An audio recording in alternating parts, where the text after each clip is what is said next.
नमस्कार।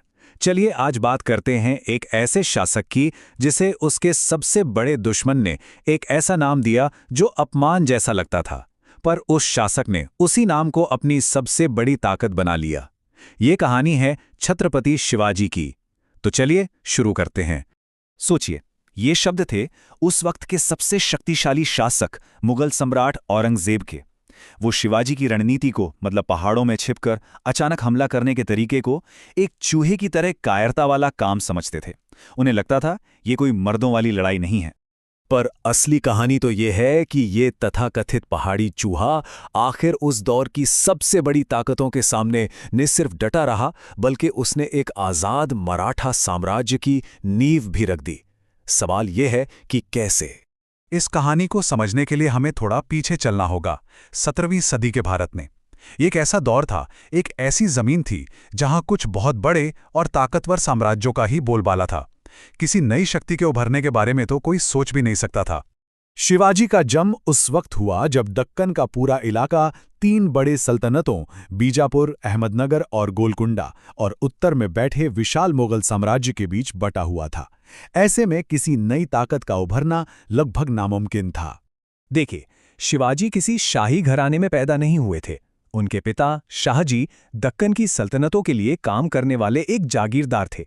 लेकिन कहते हैं ना कि परवरिश का बहुत असर होता है। उनकी मां जीजाबाई ने उनके मन में एक सपना बो दिया था, स्वराज्य का, यानी एक आजाद हिंदू राज का। और उनकी पूरी परवरिशी पहाड़ी किलों में हुई, और यही किले आगे चलकर उनकी सबसे बड़ी ताकत बने।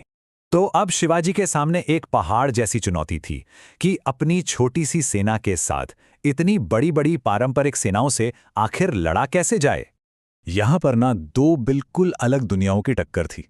एक तरफ थी मुगलों और सल्तनतों की भारी भरकम धीमी सेनाएं जो खुले मैदानों में आमने सामने की लड़ाई लड़ती थी, और दूसरी तरफ थी शिवाजी की रणनीति जो पूरी तरह से स्पीड, सरप्राइज और अपने इलाके के चप्पे चप्पे की जानकारी पेटी की थी। इस खास रणनीति को गनीमी कावा कहा जाता था।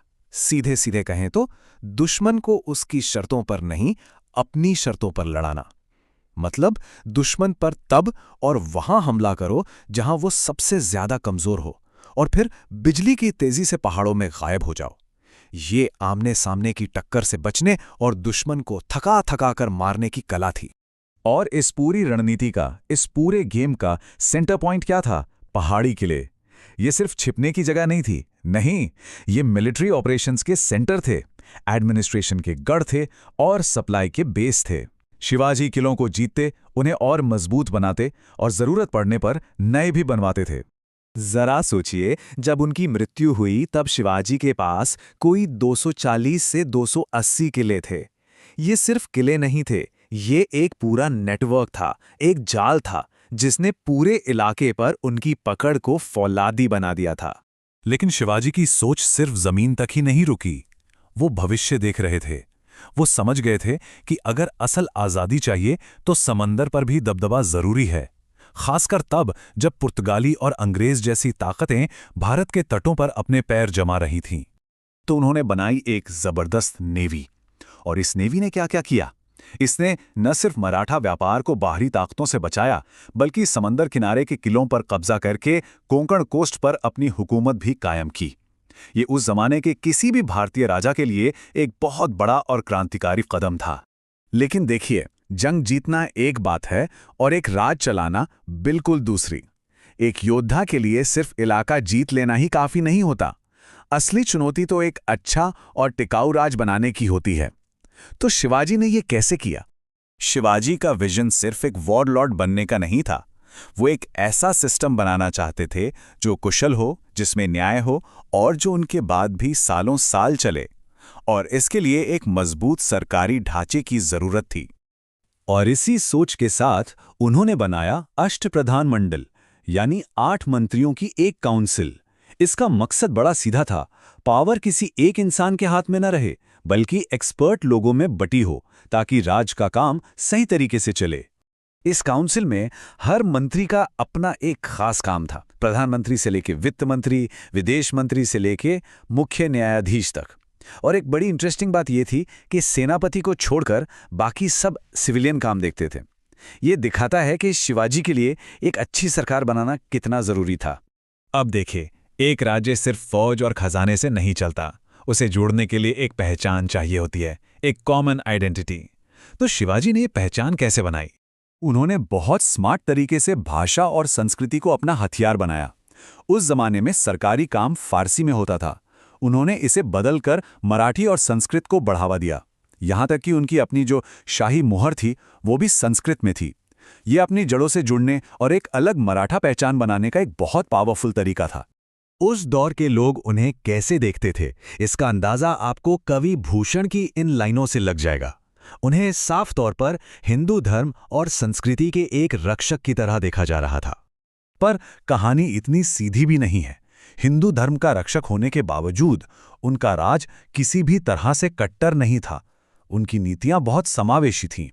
उन्होंने हमेशा टैलेंट को धर्म से ऊपर रखा और कई मुसलमानों को अपनी फौज और सरकार में बड़े बड़े पद दिए। उनके एक नेवी चीफ का नाम था दरिया सारंग, जो एक मुसलमान थे। तो शिवाजी ने तो एक साम्राज्य खड़ा कर दिया, पर उनके जाने के बाद क्या हुआ और आज हम उन्हें कैसे याद करते हैं? देखिए, 1680 में जैसे ही उनकी मृत्यु हुई, उनके बेटों संभाजी और राजा राम में गद्दी के लिए लड़ाई छिड़ गई। और जाहिर है, इस वजह से जो नया नया साम्राज्य बना था वो कुछ वक्त के लिए कमजोर पड़ गया। और यहीं से शिवाजी एक इंसान से ज्यादा एक प्रतीक, एक सिंबल बनने लगे। और ये सिंबल वक्त के साथ बदलता गया। 17वीं सदी में लोग उन्हें एक आदर्श हिंदू राजा मानते थे। 19वीं सदी में जब देश अंग्रेजों का गुलाम था तो बाल गंगाधर तिलक जैसे नेताओं ने उन्हें आज़ादी के लड़ाके की तरह पेश किया। 20वीं सदी में वो मराठी अस्मिता का सबसे बड़ा चेहरा बने। और आज वो एक नेशनल हीरो तो हैं, लेकिन उनकी विरासत पर राजनीति भी खूब होती है।